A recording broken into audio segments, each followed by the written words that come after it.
How do you get your picture in the paper and gain no subscribers as a result? Dedication's what you need. Stick with me, kid. You won't get a scratch on you.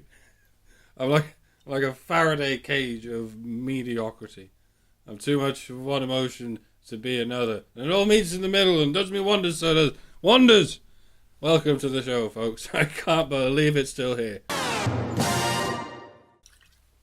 Once upon a time, in a video not far from here, I rather belaboured the point that calling yourself anti-something is a rather fatuous idea altogether. Being anti-anything is no way to bring people together. It will not fill any cultural holes. Moreover, it only represents a hole to be filled.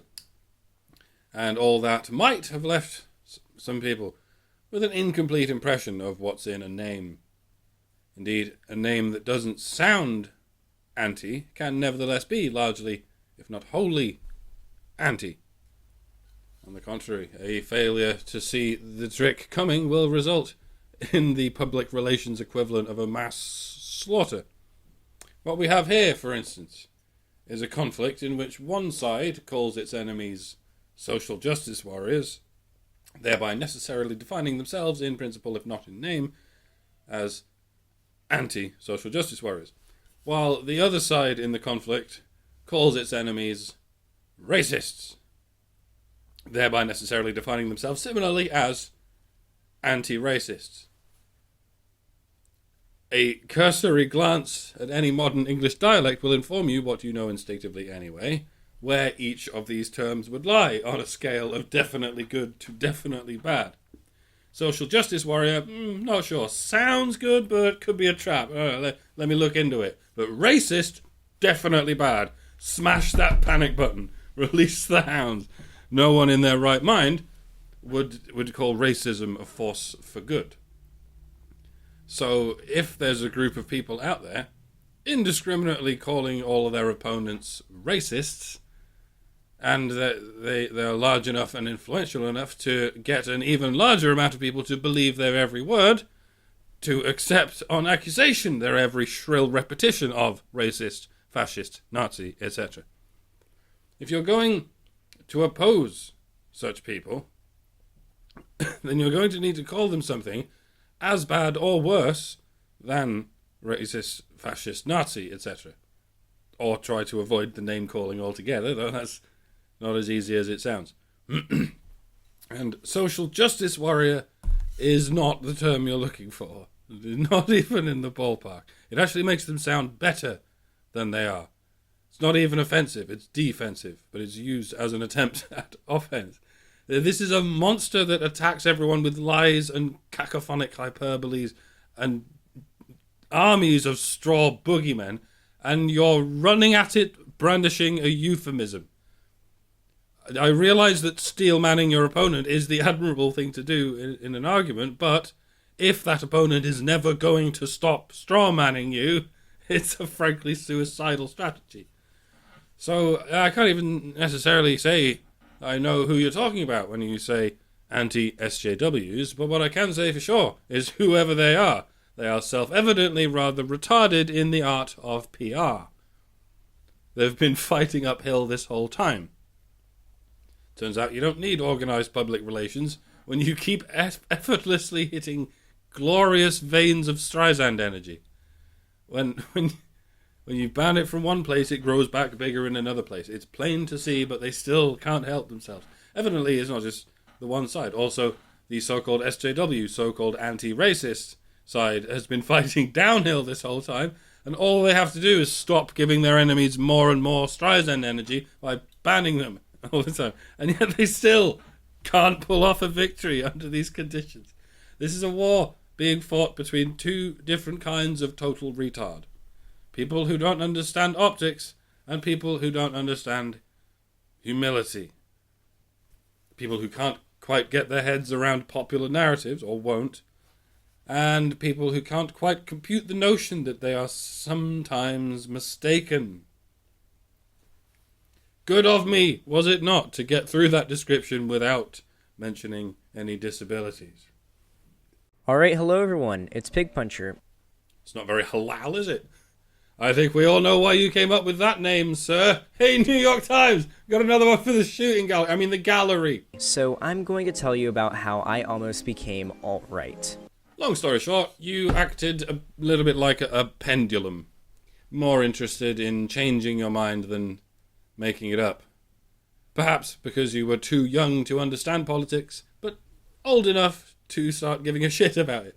So you found yourself expressing the fractal wrongness of if pitch black isn't the right answer, then bright white must be. Or perhaps this is simply how your personality works, and you'll never grow out of it, especially now that you've nestled the pendulum firmly in its left atrium. All thanks to one huge YouTube community that has become extremely popular over the last few years. It all started in 2016. Donald Trump had just been elected. Really? That's when it all started. Then what was I doing in 2012? 4 years before the birth of our Lord Pigpuncher. And what the hell was I doing 12 years ago when I was already here? Just wallowing around in the primordial ooze, was I? I'm not being funny, but for real, did you even exist 12 years ago? My very first anti-SJW YouTuber. His name was Chris Raygun. The dude's a Bernie bro. It's pretty much by design, and they are in favour of at least a moderate degree of what we could agree to call social justice. Certainly if it relates to socialism, democratic socialism in any way. So he's hardly anti-SJW, is he? He's just... he makes fun of feminism sometimes? Is that it? My views started to move further and further to the right. Then I started watching Shoe on Head.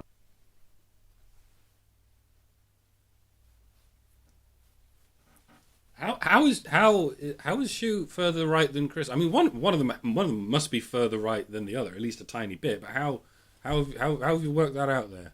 Her channel is centered around making fun of feminists. Ah, I was not wrong. Why do you think feminism is left wing, sir? If we could get over this rather ugly hillock, we wouldn't get nearly as distracted by the irrelevant left-right puppet show. Feminism is not left-wing, and it is not right-wing either. Taking rights and property away from men and giving it to women is not of interest to society or the economy. It is inherent only to authoritarianism, and whichever nook into which this authoritarianism can lodge itself. I know you think feminism means equality. If you were right-wing, you'd think feminism means freedom. Either way, you'd be wrong, because it's never been about uniting the sexes as they necessarily should be. It has always been about dividing them so as to conquer them. You see, it's only useful as a means for the rich and powerful to control the poor and uneducated, and to slowly collapse a civilization should you be in the mood. Is that clear? If it were, I get the feeling 90% of the people you call right-wing would suddenly be revealed to you as no such damn thing. They're just anti-authoritarian. Yeah, and then you would have no more subjects for your material and no more bait for your clicks. I learned how feminism was ruining Ghostbusters, forced diversity was ruining games, and instead of laughing at SJWs, I started to get hostile towards them. Yes, you laugh when they get in other people's shit. You become hostile when they get in your shit. These are perfectly human reactions. This is why we have a wide range of emotions with which to react, because you don't need to get involved with everyone else's fight, but you absolutely should be prepared to fight when the time comes to defend your own rights and indeed interests. No? Going a bit further, I started watching Sargon of Akkad. English liberal, right there. 2-word description, so there's no excuse for forgetting it, is there? He was a well-put-together guy with a British accent, and when he spoke, he sounded really smart. Now, was that because of the accent, or was it because he was saying things that were true? He ranted about immigration and how it was destroying European countries like Sweden, and I believed him. It was a thing that's true. Through him, I started to not only hold much more right-leaning beliefs myself, but I started to become very accepting of much more radical conservative beliefs than my own. It's not a right-leaning belief, dude, and it's certainly not radical conservative. Holy shit. It's an accurate report, is what it is. Sweden is a nation, and globalism does ruin nationalism by its nature. They are mutually exclusive systems. And that's me giving the lion's portion of the benefit of the doubt to the reassurance that this is merely globalism by intent and not, in fact, some form of invasion, as those typically further right than I would perhaps deign to call it. What happens here is kind of a blur. Was that when you went beyond the true things and started hearing the occasional false thing? Yeah, it can be tricky sometimes, and as you say, blurry, but with time you can acquire the tools and apparatus necessary to sharpen up that image. If you can't tell right from left, get glasses, or get new ones. And don't be afraid to keep a section in your filing cabinet marked, I don't know. I had become everything that I was ashamed of only a year earlier. Okay, it really sounds like you do indeed have an impulsive personality for you to change that much in a year. Unless this was some kind of out-of-character event like a midlife crisis, and those don't typically happen to people who sound like a character from Doug.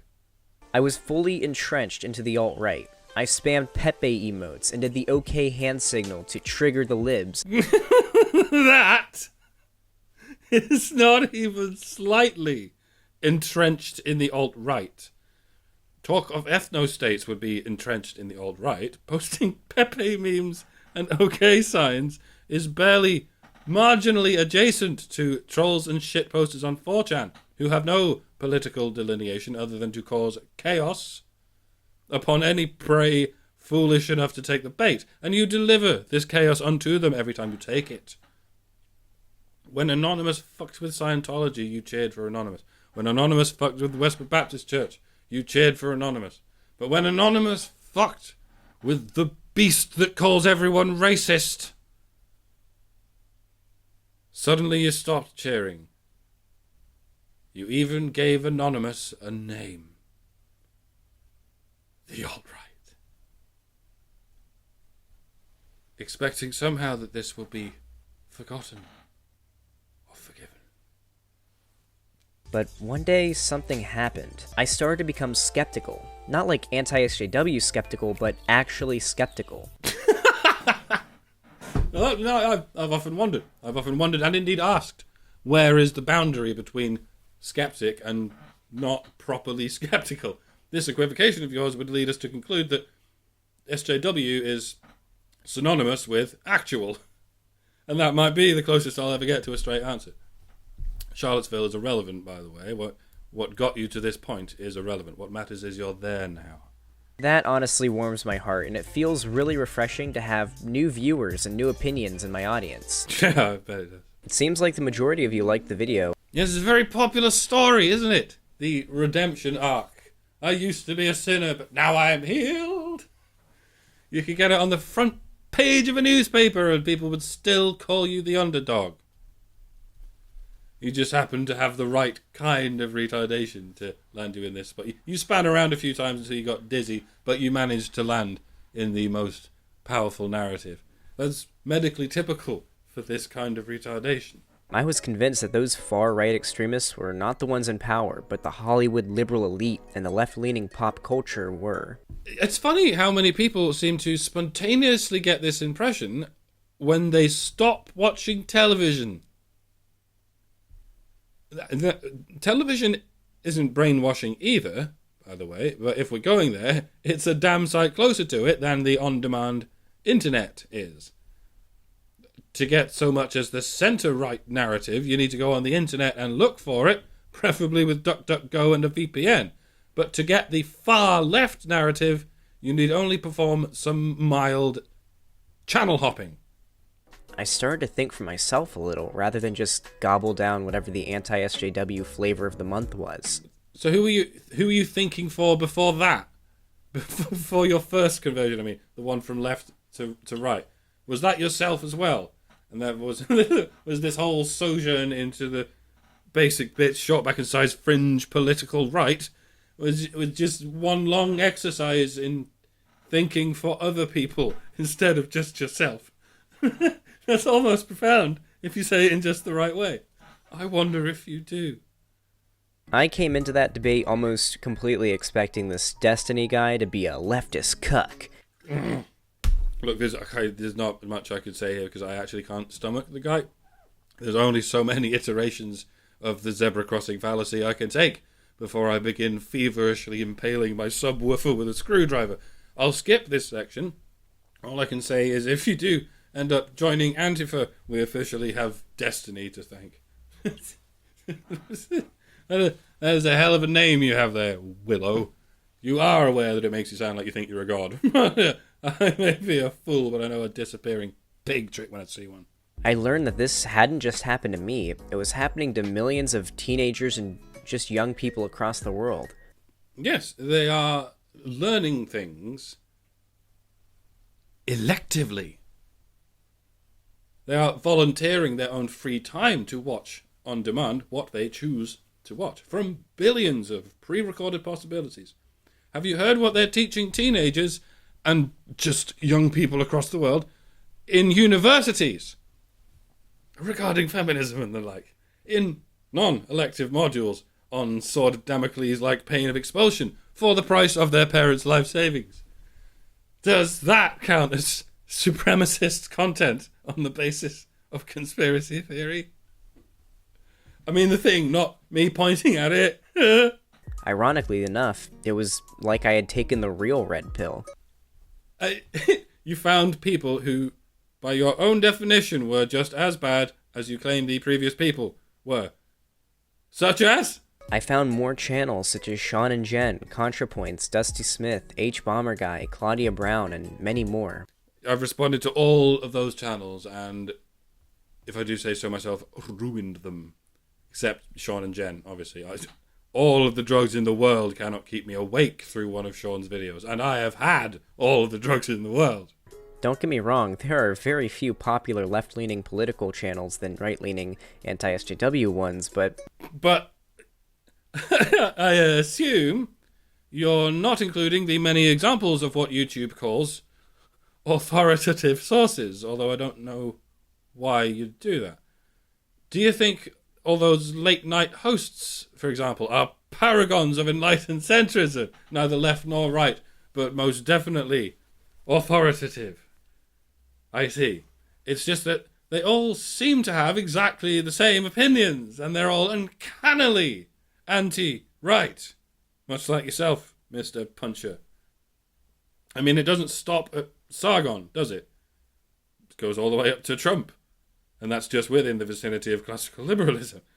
And it doesn't stop at ContraPoints, does it? You have the Young Fucking Turks, you have Vox, you have Vice, you have BuzzFeed and Salon and Huffington Post and Jezebel, and you have CNN and NBC and the BBC and the CBC and ABC and any other BC you care to mention. You have whichever airships have not yet crashed into the thriving futuristic cityscape of the new media. We had Alex Jones. For the memes, let's face it. That was the worst thing you all could think of, so you nuked it from orbit. The idea that the right wing is the top dog, the dominant wing. Like 40, 50 years ago, it may have had some traction, but you cannot look around you in anything but the deepest oil spots in the belly of the internet and say with any intellectual honesty that the left is still the underdog. It is not.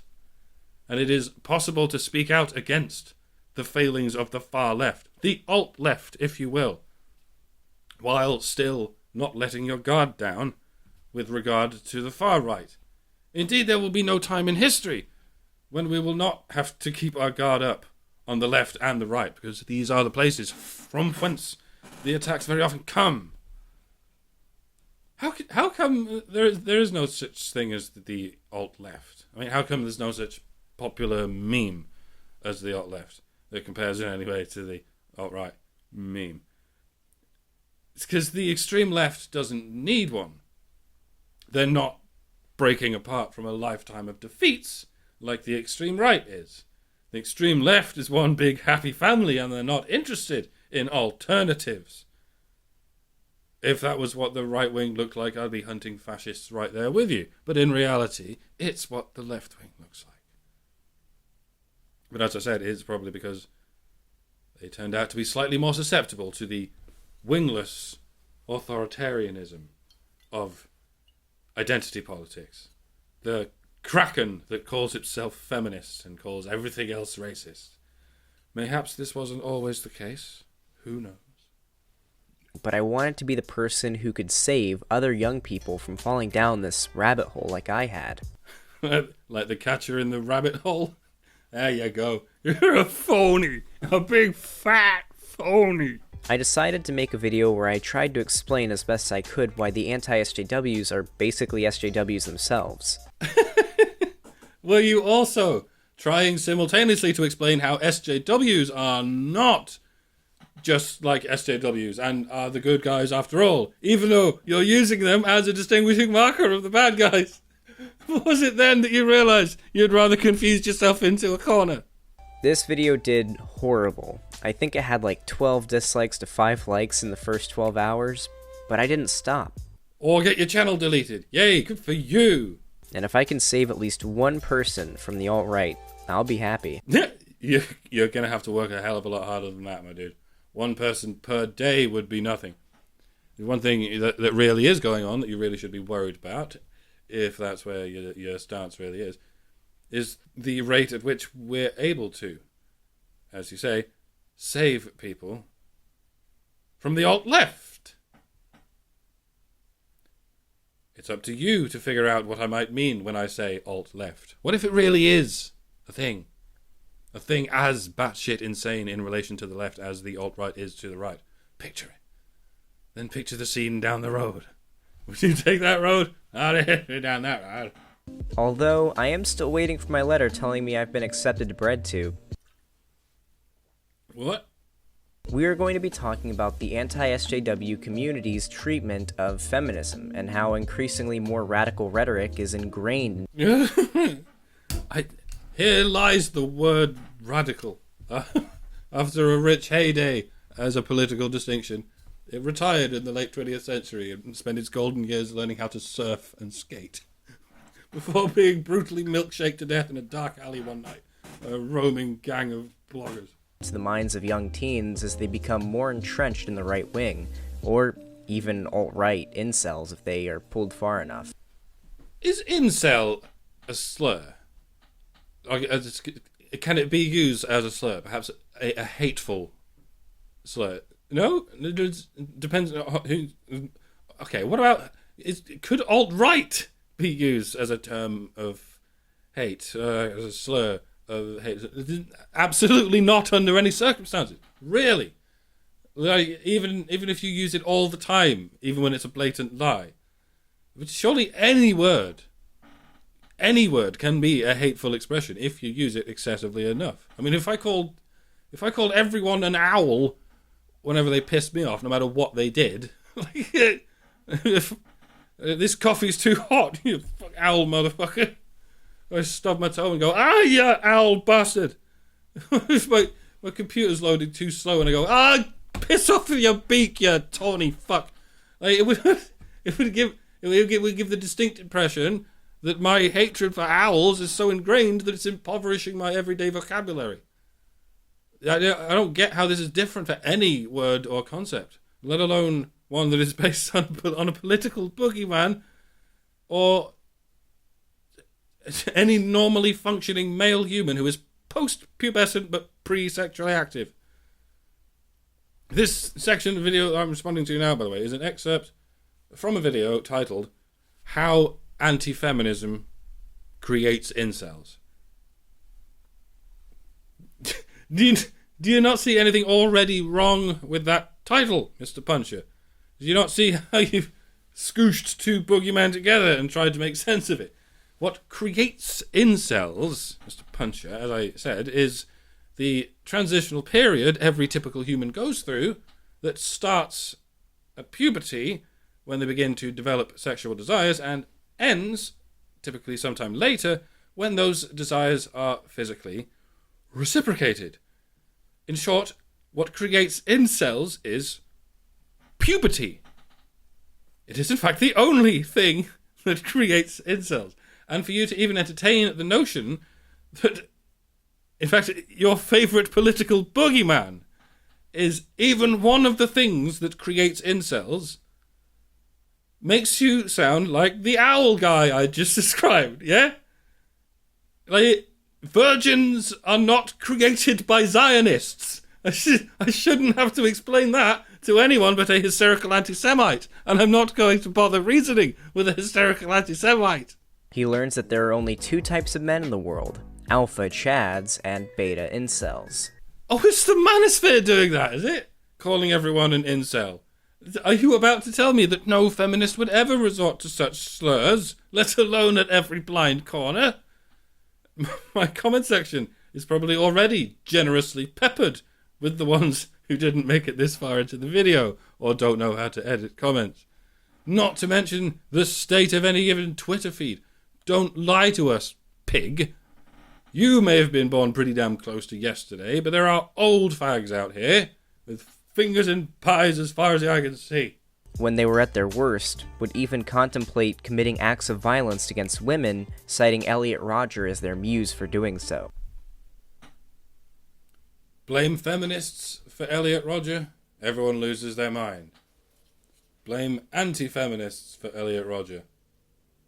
Everyone loses their minds trying to smear anti-feminists. Make jokes about Elliot Rodger, get banned from the internet forever. Funny old world. Now what the fuck is BreadTube, please? BreadTube, or left-wing YouTube, can rise in popularity and get bigger. Ah, okay. Communist. Folks, the word communist sounds as bad or worse than fascist, racist, Nazi, etc. Unfortunately, it's already too late for that. The termites have dined that far, due to the aforementioned ongoing PR disaster. Nowadays, if you call anyone a communist, it just makes you sound like a McCarthyian loon. I guess our generation's equivalent of McCarthy is yet to manifest. My money's on Corbynite. The alt-right pipeline, rabbit hole, whatever you call it, is very real. It's very real. Whatever you call it. I can see you've learned your parachute-like rhetoric from Mr. Arrows, Mr. Puncher. Are words violence, by the way? Because these names are quite violent. Obviously, the BreadTube community is dwarfed by the size of the reactionary right on YouTube. So, the reactionary right on YouTube, or whatever you want to call it, is that dwarfed by anything else? Such as the mainstream media, wherein one can find exactly the same partisan talking points that you will find on BreadTube, yourself being no exception. You may be some kind of pygmy dwarf, but you're a pygmy dwarf standing on the shoulder of a fucking cyclops. And you will share in the embarrassment when you lose the fight to whichever dude it was who fought the fucking Hercules, maybe. I don't know. Why is the new left-wing section of YouTube having such a hard time gaining popularity than the right did back in 2014? It's not at all. They're all liars and chanters and hacks who are directly influencing violent Antifa mobs all over the world, but they are nevertheless getting hundreds of thousands of subscribers and countless fluff pieces written about them in the mainstream media. The very same mainstream media that writes countless hit pieces about those who criticize the sacred BreadTube or any of its predecessors. And no matter how much power you have around you, you will always be able to hide it behind your blind spot and pretend you are powerless. Because that is how you gain so much power in the first place. Let's take a look at the queen of BreadTube, Natalie Wynn. He is known for being one of the dumbest creators on the reactionary right. I'm not... That edit works out funnier than I expected. Look, I'm not interested in any subjective whining about why is this YouTuber more popular than that YouTuber, because honestly, hold my beer. And then give me back my beer, I need to get drunk again. But to address your qualm there, perhaps the reason ContraPoints and No Bullshit have similar figures is because they're both drama channels. One creates it, the other just covers it. It all makes cosmic sense when you think about it. Okay, pig, say 2 more things. This is the problem that BreadTube is facing. These reactionaries are making low effort, low quality, yet high yields of bullshit. When you watch these videos, they actually have a pretty similar layout to mine. Funny that, isn't it? You admire the ContraPoints method, but you're nevertheless going to take the no bullshit approach. Oh, it's more like you're as low effort as no bullshit and as slow producing as ContraPoints. Kind of like ContraPoints. And you're doing remarkably well from it, aren't you? Building up a nice little base there, aren't you? All you have to do is drone into a microphone with a spectacularly dull voice and repeat the opinion pieces already being parroted all over the newspapers and the television. And Bob is indeed your dodgy uncle who did this to you. YouTube favors low-effort, high-yield, short bullshit over long, well-made, spaced-out content. I was wondering how to give this video a dramatic climax, but boy, howdy, you are serving it up on a plate. Good night, everybody, and don't! YouTube doesn't care about research, well-thought-out, composed responses, or well-put-together analysis. It favors loud, ranting, reactionary garbage that amounts to nothing.